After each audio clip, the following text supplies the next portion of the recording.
Welcome to the Flavor Breakdown, the place where food science gets explained simply. If your tacos crack right down the middle, it's not your fault, it's chemistry. Here's why corn tortillas break and how to keep them soft and flexible. Corn tortillas are made from masa harina, a flour made from nixtamalized corn, which is corn kernels soaked in lime water or wood ash. Corn has no gluten, so it can't stretch or hold together the same as wheat tortillas. That means the tortilla relies entirely on starch for structure.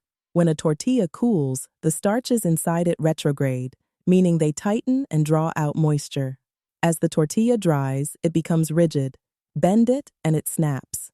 This is the same reason day-old bread gets crumbly.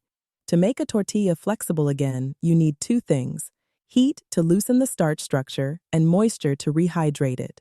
Warming a tortilla directly on a skillet or over a flame relaxes the starches. A quick steam, even a few drops of water in the pan, brings back elasticity. However, even a warmed tortilla can crack if it's overloaded. Without gluten, corn tortillas can't distribute stress evenly.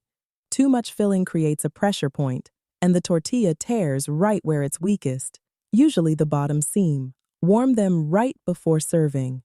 Keep them wrapped in a towel or tortilla warmer to trap steam. And if they're extra dry, give them a quick spritz of water before heating. It makes a huge difference in flexibility. The right mix of heat and moisture can keep them soft, bendable, and taco night ready. Like and subscribe for more food explained simply on The Flavor Breakdown.